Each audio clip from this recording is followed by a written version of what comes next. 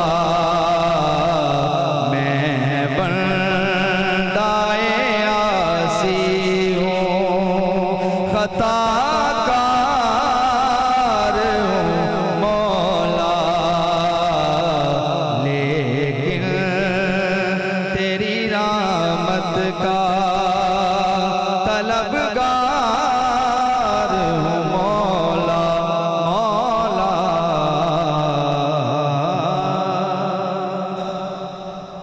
ماشاءاللہ بہت بہت بہترین، تیری رحمت کا طلبگار ہوں مولا، اور یہ مجھے لگتا ہے ہم سب کے لب پر یہ دعا رہتی ہے، اور ہمیشہ یہی دعا رہنی چاہیے۔ کون سا وقت قبولیت کا ہو یہ بالکل پتہ نہیں ہوتا، اور بہت شکریہ اور سر۔ رمضان کی تو ہر گھڑی قبولیت کا وقت بالکل اس ہوتا طرح ہے، سے اور کوشش کرنی چاہیے کہ ان گھڑیوں سے بھرپور انداز میں فائدہ اٹھانا چاہیے۔ ایک محفل کا سماں ہے، اور میں سوچ رہا ہوں کہ اسی سماں کو کنٹینیو کیا جائے۔ ہمارے ساتھ زاہد قادری صاحب موجود ہیں، اور میں چاہوں گا کہ ان سے بھی ہم نعت کی فرمائش کرتے ہیں کہ ہمیں نعت سنائیں۔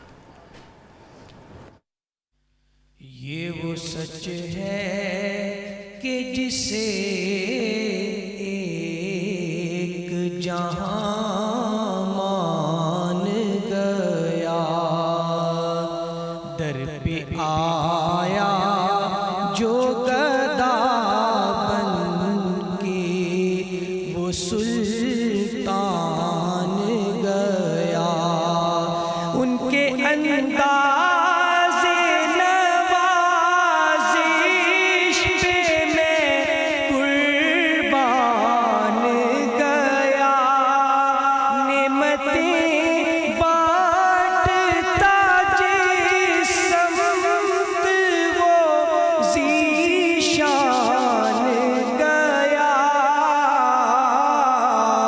ساتھ ہی منشی رحمت کا قلم دان گیا،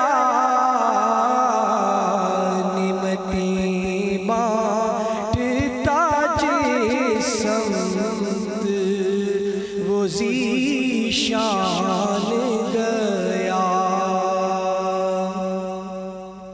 تیری چاہت کا عمل زیست کا منشور رہا، اور آقا تیری دہلیز کا پھیرا میرا دستور رہا، اور یہ الگ بات کہ تو آنکھ سے مستور رہا، دل ہے وہ دل جو تیری یاد سے معمور رہا،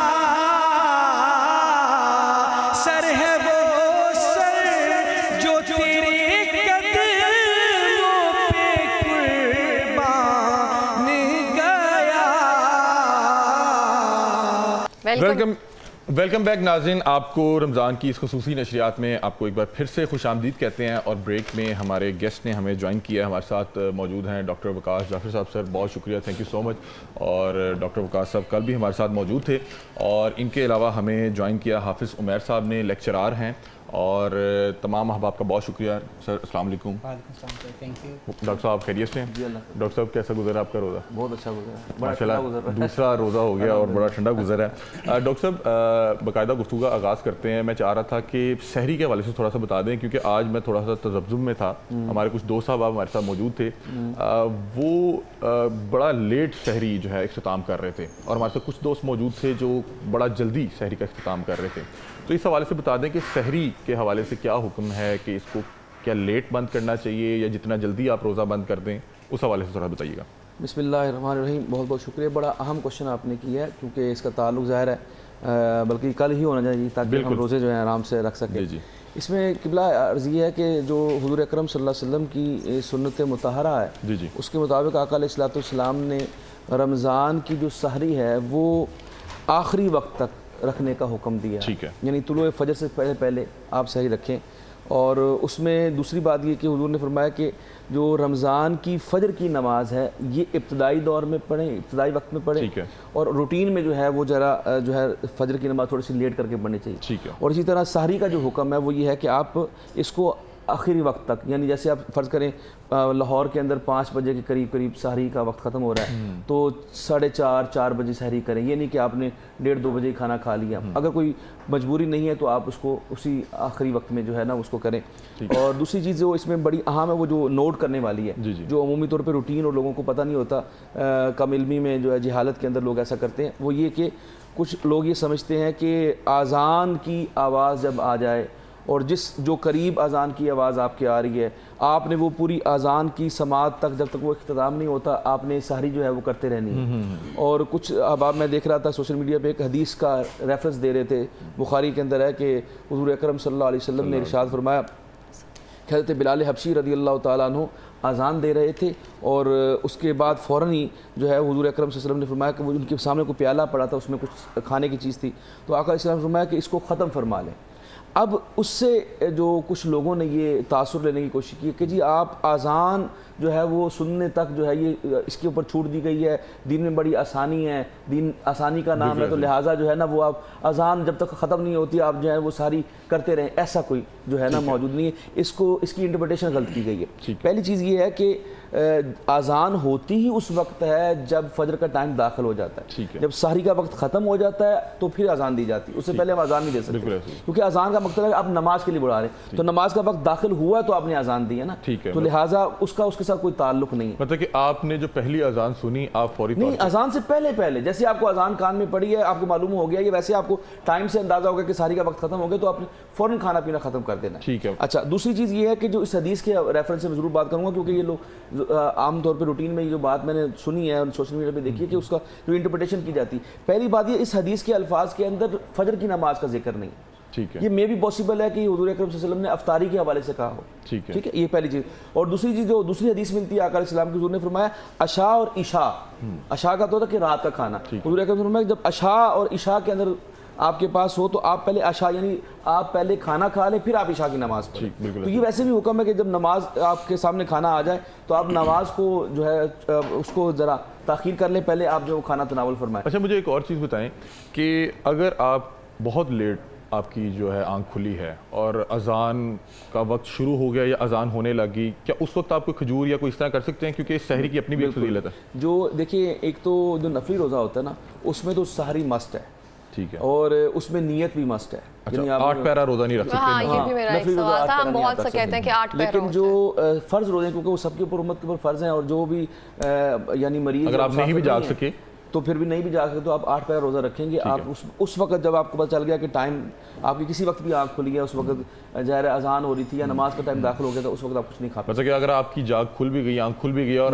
جو ہے مؤذن اذان دے رہا ہے تو آپ کچھ نہیں کھا سکتے، اور اگر آپ کھائیں گے تو پھر آپ کو روزہ ہی نہیں ہوگا۔ اچھا، افطار کے حوالے سے بھی تھوڑا سا بتا دیں کیونکہ وہ ایک ٹاپک چل رہا ہے سحر کے ساتھ افطار کا بھی۔ افطار کے حوالے سے بھی لوگ کچھ تذبذب کا شکار ہیں کیونکہ مختلف اسکول آف تھاٹ جو ہے افطار کے حوالے سے بھی مختلف رائے رکھتے ہیں۔ کچھ لوگ بہت جلدی کرتے ہیں افطار میں اور کچھ لوگ تھوڑا سا ڈیلے کرتے ہیں کہ یار میں اگر سارا دن جو ہے اللہ کی رضا کے لیے کھانے پینے کو روکا ہوا تھا تو کوئی نہیں، 2 4 5 منٹ سے کوئی فرق نہیں پڑتا۔ تو افطار کے حوالے سے تھوڑا سا اس میں جو لیل کی جو انٹرپریٹیشن ہے اس میں تھوڑا سا فرق ہے، اہل سنت کا اور اہل شیعوں کے اسکول آف تھاٹ کا فرق ہے۔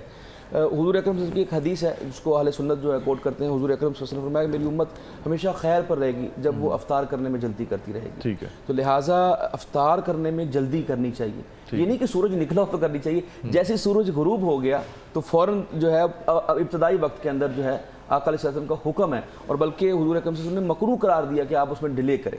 تو لہٰذا اہل سنت کا جو اسکول آف تھاٹ ہے اس کے مطابق یہ ہے کہ جیسی افطار کا وقت داخل ہو۔ اچھا، اس میں ایک اور امپورٹنٹ بات بھی ہے کہ ہمیں یہ بھی دیکھنا چاہیے بعض اوقات جو ہمارے ٹائمز ہے اس کے اندر 1-2 منٹ کا فرق ہو جاتا ہے تو اس میں تھوڑا سا ہمیں لچک دکھانی چاہیے، جیسے 6:03 پہ لاہور میں ختم ہو رہا ہے ٹائم، تو اگر آپ 3 سے 4 منٹ کر لیں تو کوئی اس میں 1-آدھے منٹ کا کوئی فرق نہیں ہے، بلکہ اس میں تاخیر کر لینا بہتر ہے۔ لیکن وہ جو 5-6 منٹ کی یا 8 منٹ کی یا 10 منٹ کی تاخیر ہے وہ حضور اکرم صلی اللہ علیہ وسلم کے اس فرمان کے مطابق نہیں ہے، اس کے متضاد ہے کہ ہمیں جلدی کرنی چاہیے۔ ٹھیک ہے، ہو گیا۔ تو اب ہم بات کرتے ہیں حافظ صاحب سے. ہم دیکھتے ہیں اسپیسیفکلی جیسے ہی رمضان شروع ہوتے ہیں نا, افطاری میں نا مجھے لگتا ہے سب انویٹیشن آنا شروع ہو جاتا ہے. جیسے ہم کہتے ہیں نا اجتماعی جیسے افطاری کا اہتمام بہت زیادہ بڑھ جاتا ہے. تو یہ باعث ثواب ہے یا ہم صرف اس کو ٹرینڈ کی حد تک لے کر چل رہے ہیں؟ اس کے بارے میں کچھ بتا سکتے ہیں آپ؟ جی بسم اللہ الرحمن الرحیم. میرا خیال فرسٹ آف آل جو پہلے بات ہو رہی تھی میں صرف اس میں ایک چیز ایڈ کرنا چاہوں گا. آئی تھنک سو ان دس ایرا جس میں ہم رہ رہے ہیں اس میں کمپیریزن بہت آسان ہے, بیکاز ہر شخص کے پاس گوگل ہے.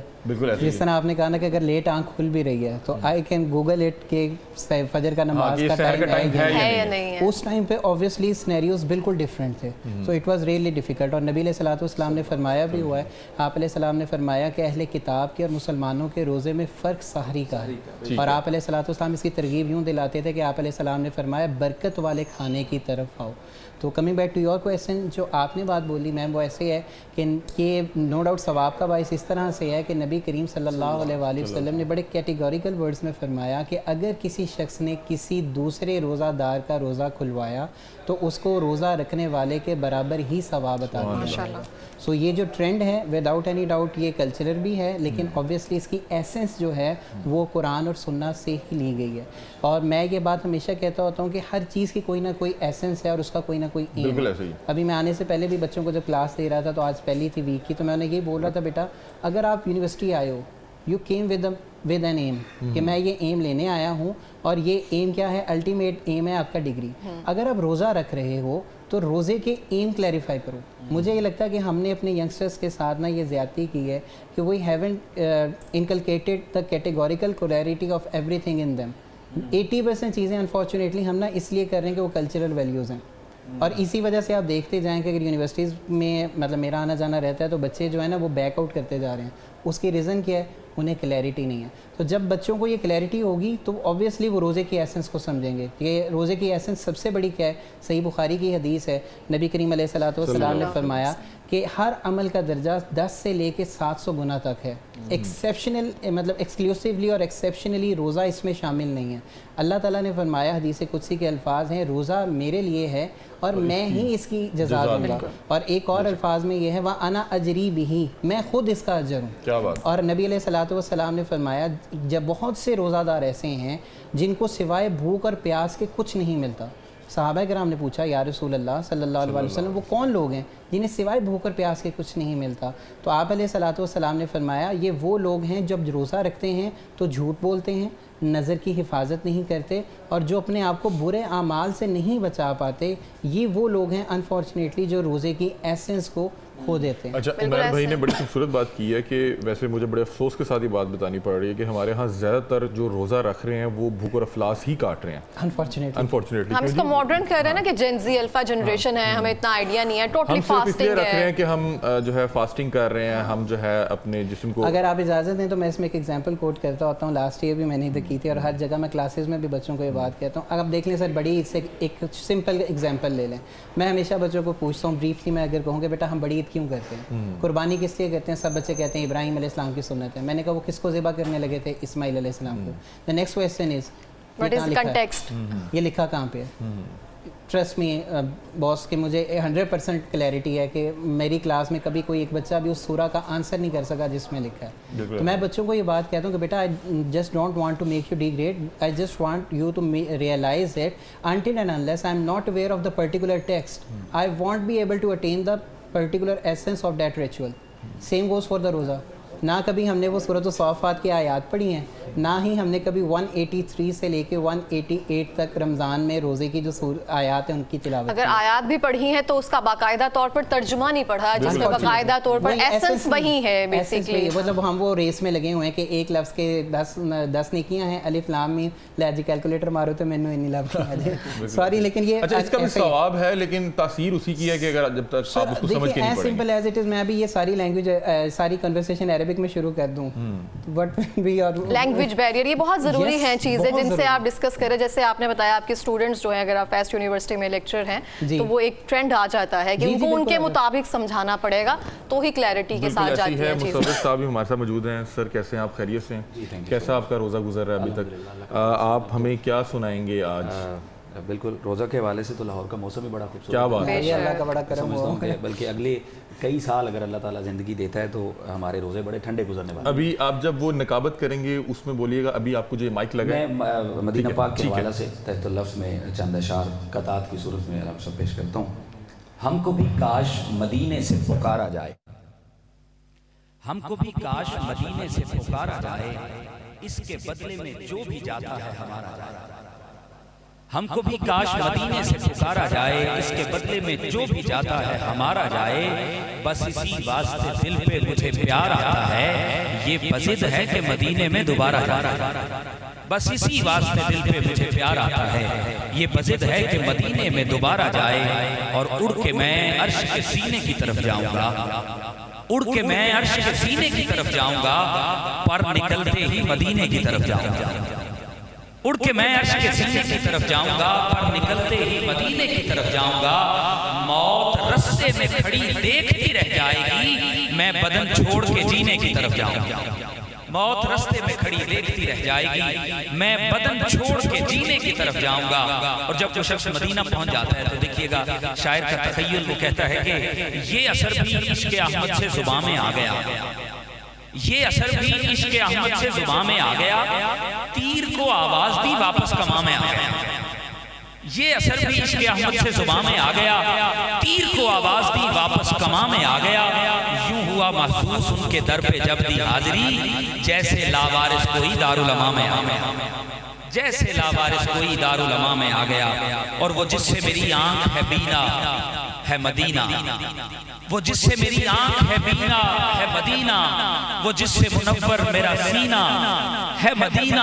اور آب و ہوا کی بات ہو رہی تھی تو مدینے کی آب و ہوا بھی، کیونکہ جب مدینے کی بات ہوتی ہے وجد میں کائنات ہوتی ہے، ایسا لگتا ہے دن نکل آیا جب مدینے میں رات ہوتی ہے۔ وہ جس سے منور میرا سینہ ہے مدینہ، وہ جس سے میری آنکھ ہے بینا ہے مدینہ، اور اندازہ نہ کر اس کا فقط آب و ہوا سے، فردوس ہے فردوس مدینہ ہے مدینہ، اندازہ نہ کر اس کا فقط آب و ہوا سے، فردوس ہے فردوس مدینہ ہے مدینہ۔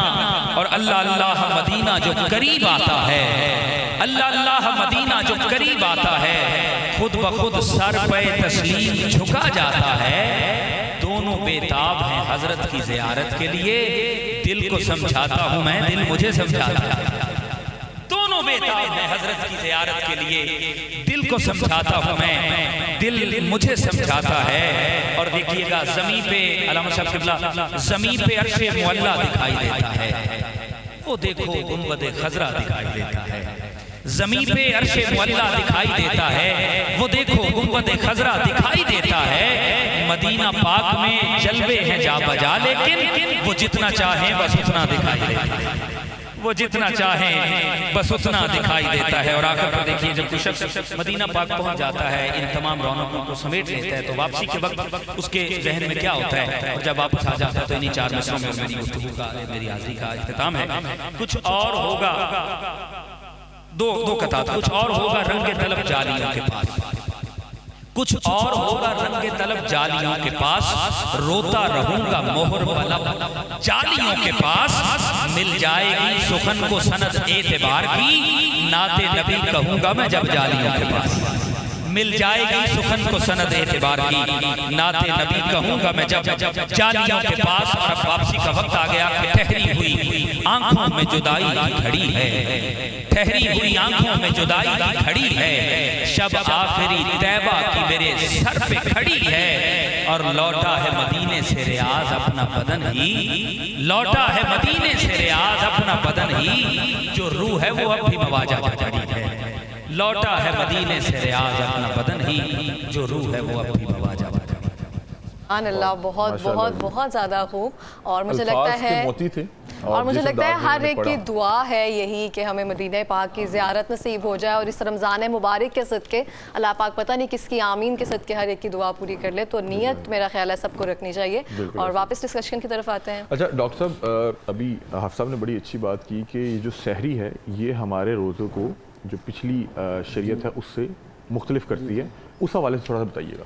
جی جیسے ابھی ہم نے کل بھی ڈسکشن کیا تھا نا کہ جیسے عیسائیوں کا روزہ ہے اور ان کے تینوں جو اسکول آف تھاٹس ہیں، آرتھوڈاکس ہیں، پروٹسٹنٹس ہیں، کیتھولک ہیں، ان کی اپنی اپنی اس میں اپنا تھوڑے تھوڑے سے فرق کے ساتھ، لیکن ان کے ہاں بھی اور اپنا یہودیوں کے ہاں بھی جو ہے وہ تقریباً 24 گھنٹے کا روزہ ہوتا ہے. ٹھیک ہے. تو ہمارا سرکار دو عالم صلی اللہ علیہ وسلم نے ہمارے اوپر خاص حضور کی نصر رحمت ہے ہمارے لیے، اور اللہ تعالیٰ نے ہمارے لیے جیسے کل بات کی تھی کہ قیام اللیل کو ہمارے اوپر چھوڑ دیا گیا ہے، لیکن حکم ضرور دیا گیا، لیکن اس میں ہمارے لیے یہ فرض نہیں ہے کہ ہم نے کتنی عبادت کرنی، بس کرنی ہے.